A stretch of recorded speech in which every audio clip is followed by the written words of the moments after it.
Jesus é uma das raríssimas pessoas que tem a capacidade de olhar para o que todo mundo está olhando e ver o que qualquer um podia ver, mas não consegue enxergar.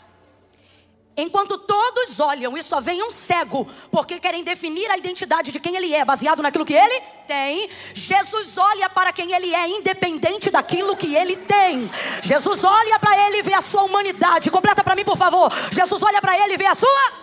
Jesus olha para ele e vê a sua humanidade. Jesus vê o homem. O homem. O que chama a atenção em Jesus não é o que ele tem, é quem ele é. Jesus tem a capacidade de olhar para pessoas que só julgamos elas por aquilo que elas têm, e na verdade ele sabe quem elas são, independente de como elas estão. São poucas pessoas que têm essa capacidade. Você olha para uma mulher fazendo alguma prostituição em algum lugar, e a maioria das pessoas só vê o que ela faz, e passando por ela as pessoas dizem: ali vai uma prostituta. Pois por muitas vezes Jesus passa pela mesma prostituta e ele diz: ali vai uma mulher, porque ele não deixa de ver a deformidade daquilo que o inimigo está tentando promover, através daquilo que a pessoa está fazendo, mas consegue ver que há uma humanidade ali, uma humanidade a ser resgatada, uma identidade a ser vislumbrada, uma vida a ser transformada. Você olha para alguém que faz uso de crack, às vezes é um menino, e você passa por essa pessoa e infelizmente a maioria das pessoas dizem: ali vai um viciado, ali vai um drogado, ali vai um cracudo. Jesus passa pelo mesmo menino e diz: ali vai um menino.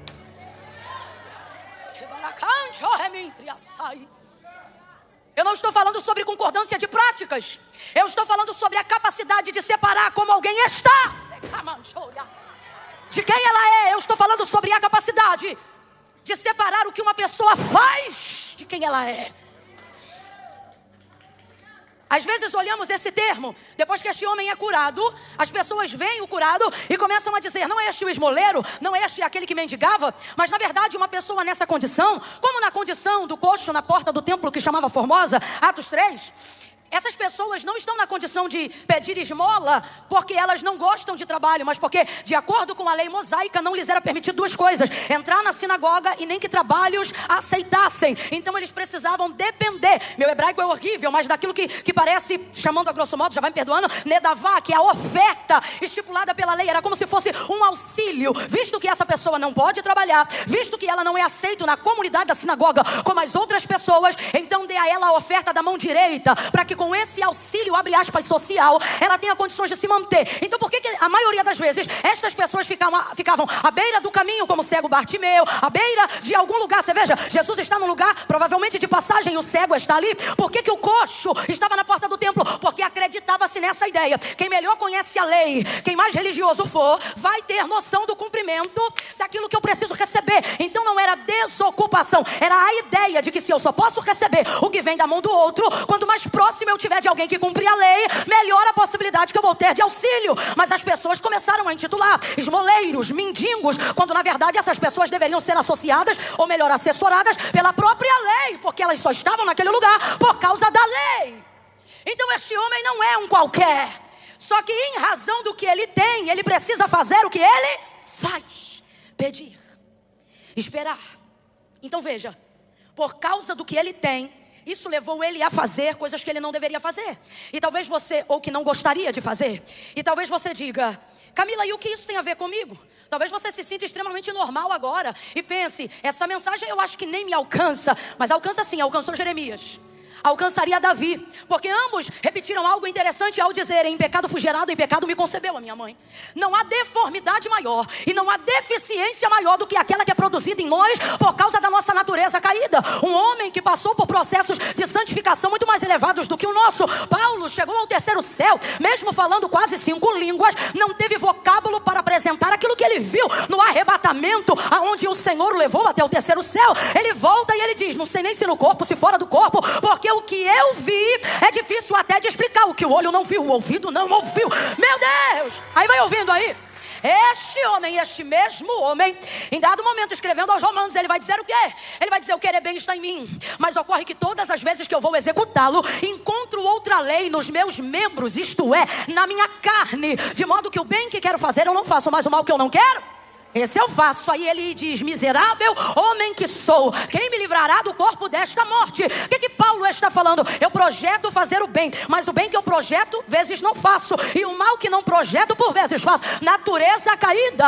Aí você entende por quê que Davi, por que Jeremias vão partilhar desta mesma ideia? Em pecado fui gerado, em pecado me concebeu a minha mãe. Camila, eu ainda não estou entendendo. Vai entender. Existe uma deficiência, que é a sua natureza caída, e dela nenhum homem escapa. Por isso Paulo se intitula dizendo: miserável.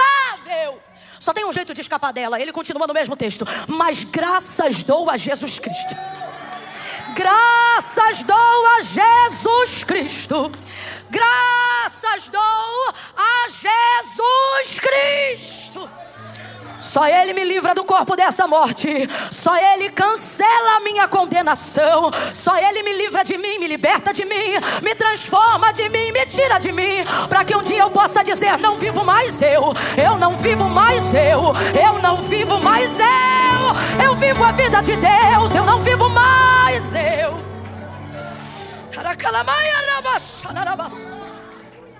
Existem pessoas aqui que poderiam fugir de qualquer outra coisa. E aonde isso se assimila no texto? Ele não é cego porque sofreu um acidente. Ele não é cego porque passou por uma cirurgia mal sucedida. Ele nasceu cego. Ele não escolheu ser cego. Isso aponta para as piores deficiências que carregamos. Quais, Camila? Pode ter certeza que cegueira não tem nada a ver com isso. As piores que carregamos são, de fato, as que nascem conosco. E não são as visuais, as auditivas. Não são. Tanto não são que, falando dos fariseus, Jesus vai dizer assim: não são cegos os que não veem, mas os que vendo não enxergam. Também não são, olha, rapaz, o povo quer falar de inclusão agora. Jesus já falava de inclusão naquela época. Não são surdos os que não ouvem, mas os que ouvindo não recebem a palavra de Deus. Então eu estou falando da deficiência do caráter, do homem caído. É isso que leva a gente a fazer o que não deveríamos fazer, e faz a sociedade olhar para a gente apontando só o que a gente tem e o que a gente faz, não conseguindo ver quem a gente é, porque o que a gente faz deforma a visão correta que as pessoas deveriam ter da gente. Agora, Camila, então o que Jesus faz? Jesus trata de quem você é, acredite, Ele trata do que você tem. Porque quando Ele trata do que você tem, você corrige quem você é e deixa de fazer o que você faz. Eu vou ser muito honesta, diferente de algumas lideranças, você vai perceber que a liderança de Jesus não é uma liderança que define o que você tem que ou não fazer. A liderança de Jesus é uma liderança que define o padrão do caráter que você precisa ter no reino de Deus.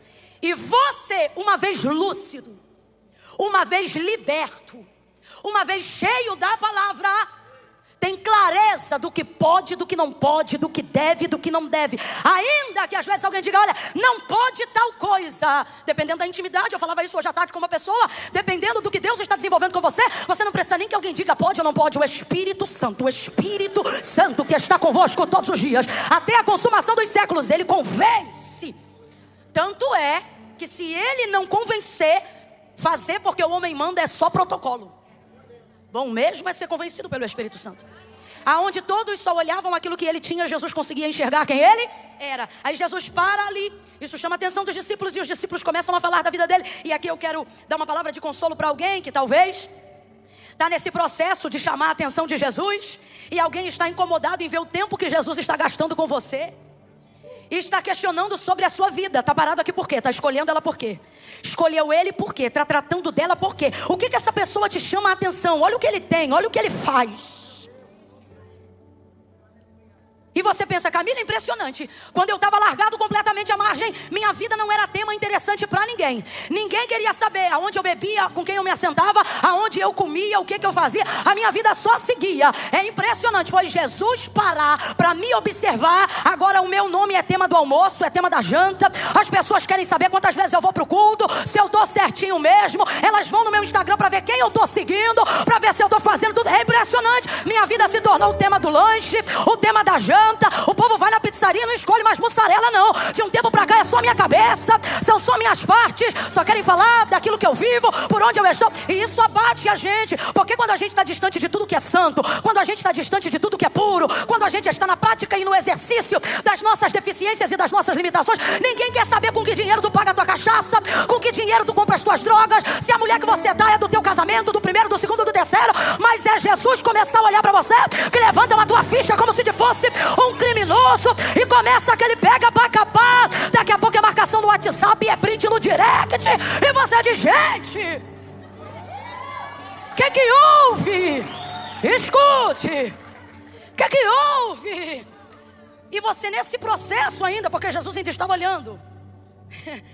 Jesus ainda está olhando. E aí nesse processo, eu estou falando isso aqui para que você não saia do processo por causa das especulações. Se você cair na especulação, vai perder a experiência. Se você não grava nada do que eu vou falar essa noite, grave isso agora. Se você der ouvido às vozes da especulação, você vai perder a experiência da transformação, a experiência da libertação. Os discípulos estão conversando sobre pecado. Já apontaram a deficiência do homem para pecado. Veja! E ele, o texto diz que ele é cego, não diz que ele é surdo, ele está ouvindo. Mas ele está ali, ele se mantém. Eu vou contar de 1 a 3, você vai dizer para quem está do teu lado: se mantém. Eu não contei até 3 ainda. Tu tem um probleminha de ansiedade, mas Jesus te cura nessa noite. Quando eu disser 3, você vai dizer: se mantém. 1, 2, 3 e diga: se mantém. Se Jesus está olhando para você, deixa o olhar dele te olhar. Camila, mas eu nem olhei para ele ainda. Camila, mas eu ainda nem me decidi. E não é assim que se decide, é ele que decide. João 15: não fostes vós que escolhestes a mim, mas eu que vos escolhi a vós. O escolhido é visto primeiro. E eu vou te provar, eu não, a palavra de Deus. Isto aqui nessa noite, ele foi visto, o cego foi visto. Mano, isso é a nossa história. A gente cego no erro, no pecado. E Jesus passando. Vai cantar para mim. Meu Deus, vai pregar para mim, vai interceder. Vai para a casa de Deus. Camila, eu odiava crente. Jesus olhou e falou: vai ser pastor de ovelha. É cego sendo visto para tudo que é lado, irmão. Eu me lembro, eu ceguinha no baile funk no Rio de Janeiro. E Jesus olhando: cega, tô te vendo. Eu tô te vendo, eu tô... Ei, há um espírito de temor, de gratidão aqui agora. Bota a mão no seu coração e agradeça, porque Jesus te viu quando tu ainda era cego. Jesus te viu quando você não enxergava nada. Ainda bem que Ele me viu, Ele me viu. Oh, Ele me viu. E o olhar de Jesus chama muita atenção das pessoas, principalmente das pessoas que já estão com Ele, porque elas querem defendê-lo, elas querem protegê-lo, elas atacam primeiro para perguntar depois. E às vezes, quando estamos sobre o olhar de Jesus, também alcançamos o olhar dos especuladores, que nesse caso aqui, nesse contexto, são os discípulos querendo fazer da vida do cego tese teológica. Porque é impressionante. É impressionante, é como eu estou dizendo, quando você está fora do contexto de Cristo, ninguém quer saber de nada. É você entrar, deixa eu ver com o que ele trabalha mesmo. Será que esse dinheiro é lícito? E essa pessoa que ele vem no domingo, no primeiro culto, ele veio com a senhora, agora à noite ele está com uma mais nova. Será que... Rapaz! E você aí, por causa das especulações, eu disse por causa das... Vambora, eu disse por causa das... Quase abrindo mão da experiência. Ah, então não vou mais para a igreja, não. Ah, não quero mais servir a Deus, não.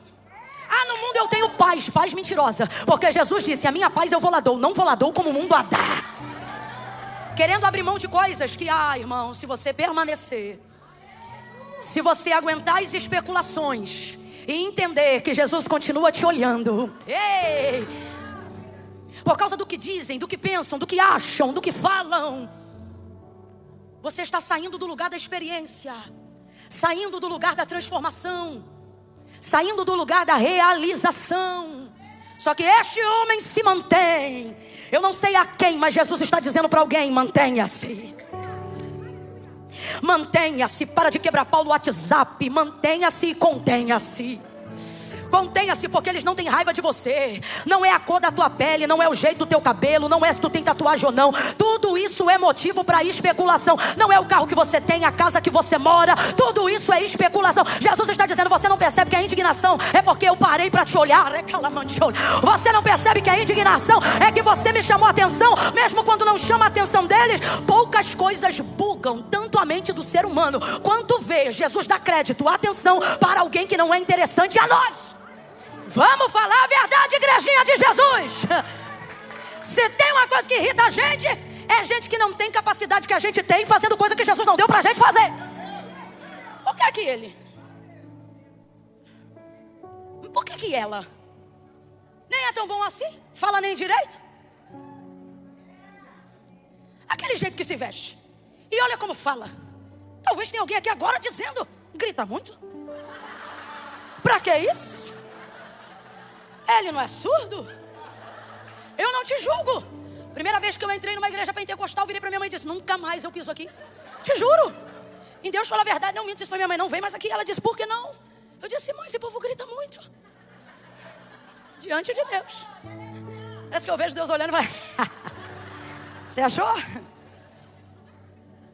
Se tem uma coisa que inquieta a gente, faz a gente começar a querer especular sobre a vida de quem Jesus está olhando, é perceber que neles não há nada que nos chame a atenção. Então por quê? Alguém tão importante está olhando para alguém tão incompetente? Por quê? Alguém tão maravilhoso está olhando para alguém tão sem graça? Água de salsicha. Isso vai bugando quem já está com ele na caminhada um tempo. Rabi, isso é pecado. Foi ele ou os pais? Nem ele nem os pais. Isso aconteceu para que se manifestem nele as obras de Deus. O que Jesus está dizendo? O que para você não é nada, para mim é palco.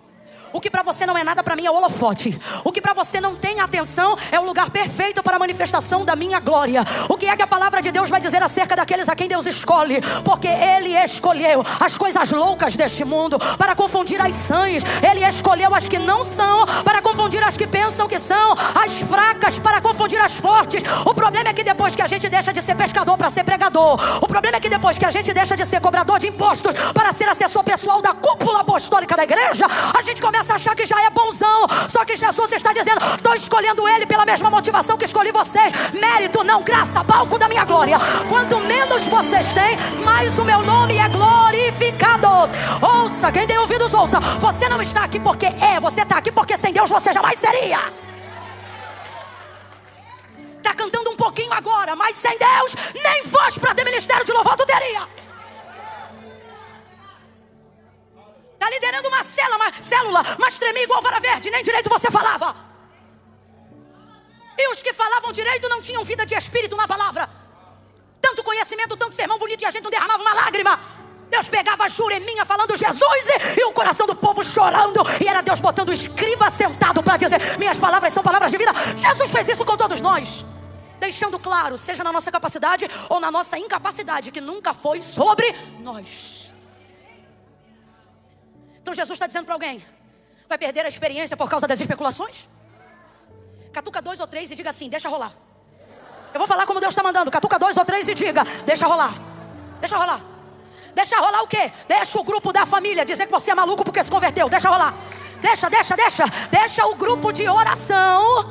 Vou falar. Fazer fofoca dizendo, olha, não é fofoca, é porque eu quero pedir oração. Mentira. Está arrebentando com o irmão novo que entrou. Mas o Senhor está dizendo, deixa rolar.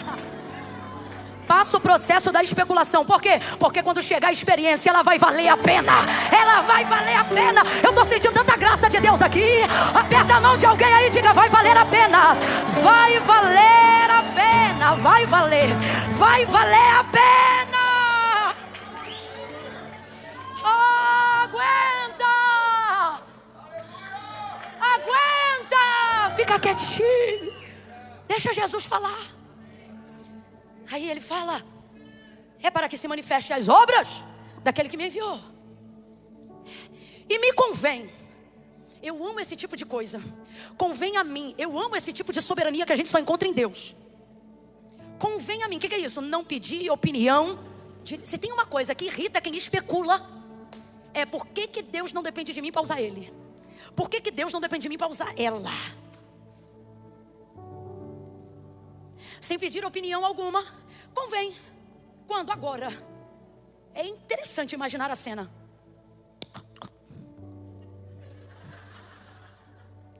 cospe no chão e faz lodo. Fala a verdade, cuspe dá nojo, sim ou não? Dá. Você quer ver você desmontar a elegância de qualquer homem e mulher?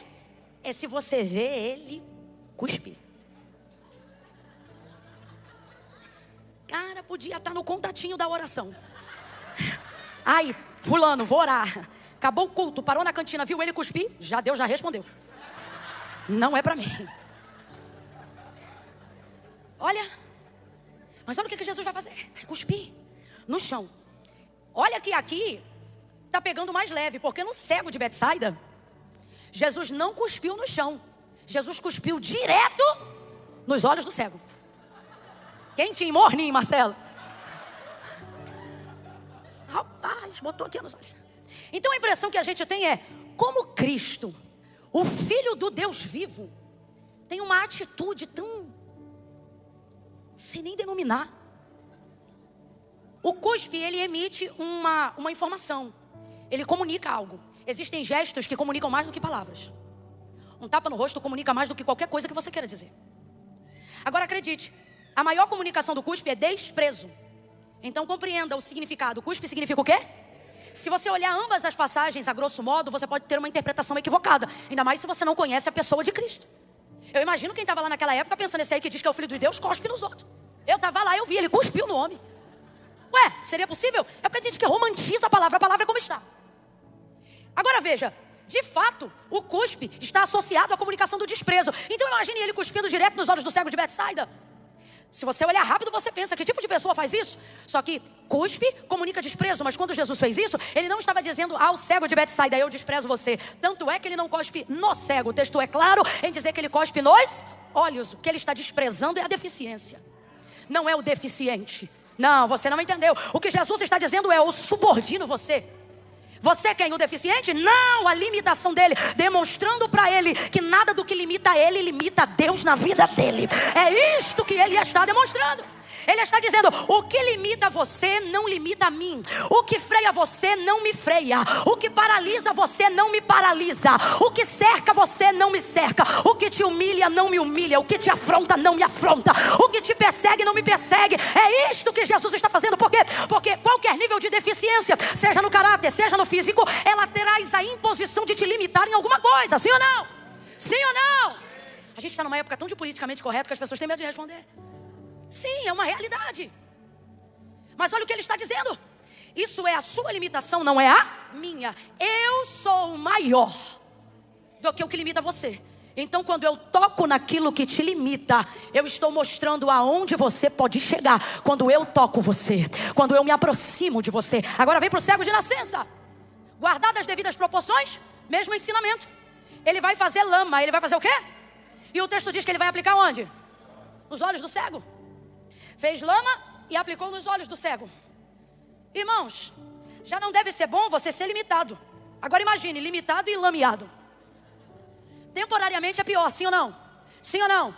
E isso vai acontecer porque Jesus se aproximou dele. Eu preciso te entregar a verdade sobre o seu processo de conversão.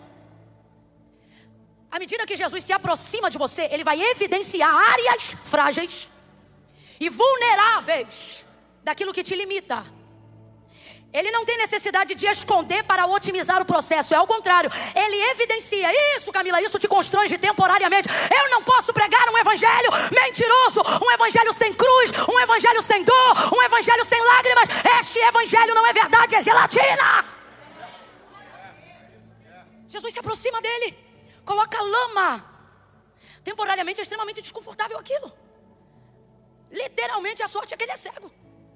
Se enxergasse dentro desse processo, talvez ele nem permitiria. Sai daqui, não faça isso. Oxe, como não? Seria natural. Mas Jesus vai lá e evidencia a região aonde a cegueira o limitava. Evidencia. Eu tenho que falar a verdade porque Deus não me chamou para mentira. No processo da experiência, algumas coisas que você preferia que ficassem ocultas serão evidenciadas. E isso não será bom no sentido de confortável. É desconfortável, mas você precisa entender uma coisa. Justificativa não produz nada, mas arrependimento transforma tudo. As pessoas que Jesus permitiu viverem uma vida de transformação não eram pessoas que usavam a sua energia para se justificar. Eram pessoas que usavam a sua energia para confessar seus delitos. Você lembra da mulher de João 4, a samaritana? Jesus disse assim para ela: olha isso aqui, traze-me aqui o teu marido. Veja, não tem lama, mas tem evidência. Responda para mim com inteligência. Jesus sabe ou não sabe que essa mulher não tem marido? O texto diz que ela teve 5 e o 6º não era dela. Não só tem marido, como está pegando o marido dos outros. Aí olha só, Jesus está no encontro com ela, que vai promover uma experiência absurda para ela, de transformação, de salvação, de mudança, de eita, glória a Deus. Aí nesse processo, olha o que Jesus fala para ela: traze-me aqui o teu marido. Quando ele é bom, quando ele é terrível, ele é melhor ainda. Traze-me aqui o teu marido.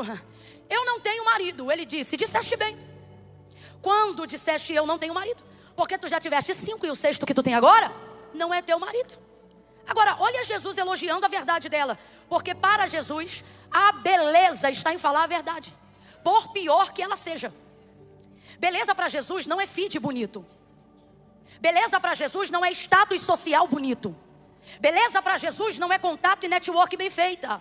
Beleza para Jesus é a capacidade que alguém tem de falar a verdade sobre si mesmo. Porque falar a verdade sobre o outro também é mole, filho. Sobre si mesmo. Disseste bem. Eu poderia chegar agora e dizer: ô Jesus, o que ela falou foi bonito? E Jesus diria: não, mas para mim beleza é a capacidade que você tem de falar a verdade sobre si mesmo. Veja isso. Agora, é confortável admitir, porque ela pensa que está diante de um profeta. É confortável admitir a um profeta: eu estou com um homem que não é meu mesmo. Não, não é confortável. A verdade normalmente não é confortável, mas é curadora. Eu vou falar como Deus está mandando. Vai ficar na cama macia do engano, ou vai quebrar esse ciclo de quem nunca rompe, porque esconde as verdades que precisam ser ditas. Está na hora desse ano de você abrir para alguém que a pornografia está roubando sua energia e capacidade intelectual. Está na hora desse ano de você se abrir com alguém e dizer a esta pessoa: eu ainda tenho um problema com drogas. Aquele que se isola insurge-se contra a verdadeira sabedoria. O mal te aprisiona numa aliança entre você e o vício. Ele te aprisiona entre uma aliança com você e com o pecado. Mas a palavra de Deus é a mesma: conhecereis a verdade, conhecereis a verdade, conhecereis a verdade, e a verdade vos libertará. Jesus está dizendo para mim e está dizendo para você: fale a verdade. Não vai ser bonita, mas ela vai arrebentar com esse ciclo. Não vai ser bonita, mas ela vai arrebentar com esse vício. Não vai ser bonita, mas ela vai trazer o empoderamento que você precisa para vencer o pecado. Fale a verdade. Para de firula. Emoção você sente até num show. O Senhor está dizendo: tu estás na minha casa é lugar de verdade. O senso de pertencimento que você quer ter numa comunidade de fé, sendo o senso de pertencimento, você pode ter em qualquer clube, filho. Mas o Senhor te chamou para uma libertação verdadeira, para uma experiência profunda. Então Ele está dizendo: fale a verdade, até porque aqui não vai funcionar. Essa maquiagem social não vai funcionar. Não permanece de engano o justo, o pecador. Na casa do justo Deus está falando. Agora há uma diferença muito grande entre ser descoberto e ser réu confesso. Réu confesso tem alívio de pena, tem ou não tem? Deus está dizendo para alguém aqui: fale a verdade. Camila, a verdade vai me deixar em situação complicada. Não, entenda, a parte constrangedora é temporária. Fala comigo, diga o incômodo, diga a lama, diga a denúncia, a exposição. Abra a boca sem medo e diga: é temporária. Bate no ombro de 2 aí e diz: é temporário. Faz todo mundo para ninguém ficar sem graça. Vai, diz: é temporário. É temporário. O constrangimento é temporário. A culpa é temporária. A vulnerabilidade é temporária. A fragilidade é temporária. E o que é permanente? A abertura da visão, a libertação. O que é permanente? O nome é escrito no livro da vida. O que é permanente? A alegria de quem foi liberto. Isso é permanente. Agora, existem processos que para a experiência ser completa, ela precisa ser participativa. Como assim, Camila? Jesus pega, joga a lama nos olhos do cego e diz assim: agora vai e lava-te no tanque de Siloé. Eu não sei que hora Jesus jogou a lama nele, eu só sei que Jesus disse: vai e lava-te no tanque de Siloé. Então veja, a lama quem jogou foi? Não sabe? Que preguiça. Tanto é que depois perguntam para aquele que dantes havia sido cego assim, ó, como é que você foi curado? Aí ele diz assim, o homem chamado Jesus jogou lama, eu joguei água e vi. Perguntaram de novo, aí ele diz, o homem chamado Jesus jogou lama, eu joguei água e vi. O que é isso? 50-50. Ele fez a parte dele, eu fiz. Presta atenção. Com inteligência, para pensar. Quem curou o homem, o tanque de Siloé ou Jesus? Então vamos mais profundamente, vamos entender aqui, ó. Quem lhe restituiu, ou melhor, quem lhe fez ver a água ou a lama? A água ou a lama? A água ou a lama? Então vamos lá, gente, só tem um que cura. Quem cura? Quem estava com a lama? Então vou perguntar de novo. Qual processo foi utilizado na cura desse homem? Pronto. A lama. Só que olha o que Jesus diz. Jesus coloca a lama e diz assim, agora vai. E lava-te no tanque. Então se é a lama e é o processo de Jesus colocar a lama que inaugura a cura da visão daquele homem, diga pra mim, quando ele está enlameado, já está enxergando sim ou não? Sim ou não? Ele não está vendo, mas está enxergando. Por que ele não está vendo o que está enxergando? Porque ele está com os olhos cobertos de... Mas naquela hora ele já estava curado, sim ou não? Sim ou não? Processo da vergonha, da exposição, da confissão não tem o poder de suplantar a experiência que você já viveu. Mas preste atenção, ele só vai saber que já está curado depois que ele fizer o quê? Se lavar. Então preste atenção. Vamos supor, tá? Eu só estou criando um cenário para a gente entender nisso aqui que eu vou falar agora. Vamos supor que Jesus passa por ele por volta das 10 da manhã e joga a lama no olho dele e diz assim para ele, vai, lava-te no tanque de Siloé. Vamos supor que ele encosta e ele diz assim, às 10 da manhã não dormi direito, vou dormir mais 30 minutos. Lá para as 11h30 eu chego no tanque e lavo. Então ele poderia estar curado desde as 10 da manhã, mas só iria enxergar às 11h30. Se Jesus toca ele por volta das 11h30 com a lama e diz assim, agora vai, lava-te no tanque de Siloé. Mas ele diz assim, 11h30, primeiro eu vou passar em casa, vou almoçar. O tanque de Siloé não está tão perto assim. Depois eu jogo água lá para 1h30 e a gente vê o que deu. Então ele teria sido curado desde as 11h30, mas só enxergaria o que viveu lá para as 1h30. E se eu te disser que Jesus está dizendo, esta é a obra que eu tenho feito já há algum tempo? E se eu te dissesse que as coisas que você precisa de mim, eu já te dei, mas você não enxerga porque protela a água, a prioridade de fazer o que eu mandei na hora que eu mandei. Obediência tardia é desobediência. Obedecer a Deus não é só fazer o que Ele manda, é fazer o que Ele manda na hora que Ele manda. Graças a Deus o texto é continuativo e eu tenho certeza que ele foi direto para o tanque de Siloé. Então veja, ele já estava curado desde a hora que Jesus impôs lama sobre os seus olhos, mas só passou a enxergar depois que lavou o seu rosto no tanque de Siloé. Jesus está dizendo, não deixe o constrangimento temporário tirar de você a certeza do que eu fiz. O que você me pede está pronto. O que você espera de mim já está disponível para você. Mas isso só será evidenciado. Qual foi a palavra que eu usei? Isso só será... Vem, isso só será quando você fizer a sua parte, filho. Aí você vai enxergar o que eu fiz. Quando te apertei, quando te estreitei, quando permiti as especulações te ferirem por um pouco, mas não te tirarem do lugar da cura. Existem coisas, vou falar como Deus está mandando. Existem coisas que já estão prontas, mas você não vê, porque diz domingo que vem, porque diz quando eu ler a Bíblia toda, quando eu terminar o seminário e o Senhor está dizendo, as águas estão aqui, as águas estão aqui, lave-se. Lave-se. Aí o homem agora está enxergando. Eu tenho para mim que a primeira coisa que ele quis ver foi o próprio rosto. Eu que estou falando isso. Porque no tanque tem um reflexo que a gente chama de espelho d'água. Então eu tenho para mim, eu, Camila, tá? É o tipo de coisa que está intrínseco no ser humano. O quê? Querer saber quem é. Rapaz, o homem nasceu, cresceu e não tem a imagem de seu rosto. Então eu tenho para mim que ele lavando o rosto no tanque, de repente percebeu que as águas têm a capacidade de refletir.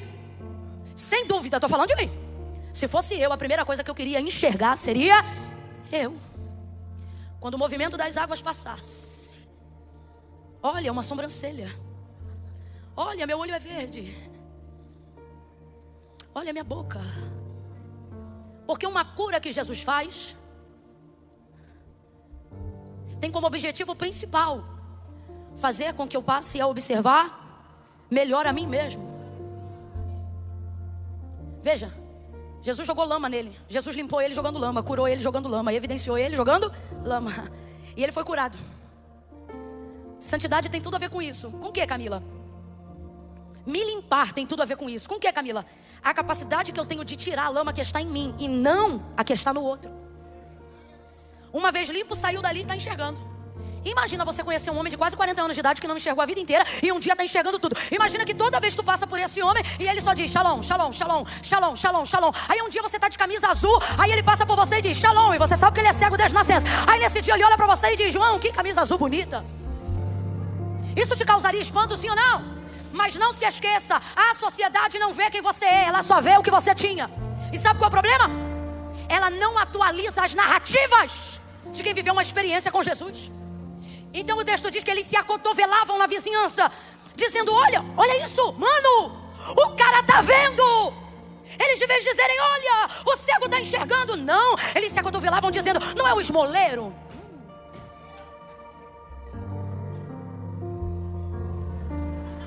Esmoleiro, o cara tá vendo. O cara tá vendo. E os religiosos? E os religiosos? Não, mas é sábado. Sábado a gente não aceita. Não, sábado não. Não, sábado não. Não, sábado não, olha só. O cara era cego de nascença e agora está enxergando. É mesmo? Isso foi quando? Num sábado. Não, sábado não vale. As pessoas estão assim. É assim.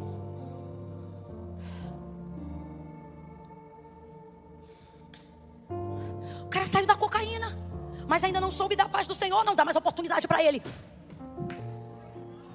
O cara venceu a droga.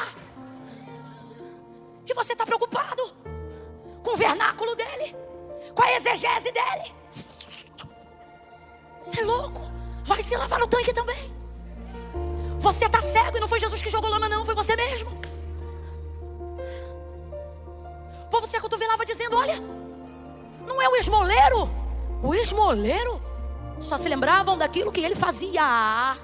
Só se lembravam daquilo que ele fazia. Agora imagina a cena, porque nós lemos a cena. Imagine ela agora num campo real. 4 pessoas olhando ele vindo do tanque dizendo, não era o esmoleiro? Não era aquele que ficava pedindo esmola? Não é aquele que ficava pedindo esmola? Aí ele ouvindo. Imagina ele chegando no meio da conversa. Por quê? Nós nos constrangemos quando alguém ressalta diante de nós o que fizemos no passado, sim ou não? Você provavelmente trocaria de calçada. O cego foi para cima da calçada deles. E diz assim, que enquanto eles falavam, não é este o esmoleiro? Ele respondeu por si mesmo, dizendo, sou eu mesmo. Imagina você chegando no meio da patota de quem está falando. Era ela que era prostituta? Ué, mas agora está dirigindo a intercessão? Ué, mas essa mulher aí? Ué, não era esse homem que era trambiqueiro? Isso era terrível, o pastor está colocando ele na célula do fulano, que também era isso. Aí chega ele no meio da coisa, sou eu! Eu acho interessante o sou eu mesmo, porque o que isso significa? Eu sou a mesma pessoa, só não faço mais as mesmas. Sou eu mesmo, mas não faço mais isso. Eu quero declarar que a partir de hoje Jesus vai atualizar a narrativa de alguém que não vai precisar se esconder, porque aquilo que Jesus está para fazer é maior do que tudo que você já fez. Aí vai dar um alvoroço e vão dizer assim, ó, curou, hein? Curou, bota na sinagoga. Aí vai os religiosos, porque era sábado, interrogar o homem. Presta atenção, ele não podia entrar na sinagoga, mas naquele dia entrou para ser interrogado. Isso é o sistema. Como você foi curado? Aí ele responde, o homem chamado Jesus jogou lama, eu joguei água e vi. Não acredito em você não. Quem não vive suas experiências sempre vai invalidar o que você viveu. Por isso você não pode validar o que você viveu baseado no que o outro acha. Você não pode estar nesse culto, adorando no louvor, ouvindo na palavra, e esperar o culto acabar para perguntar para quem veio com você, olha, eu cantei tal hino, ouvi tal palavra e senti tal coisa, tu acha que é de Deus? Não é o outro que valida o que você sente, é você que legitima aquilo que você viveu.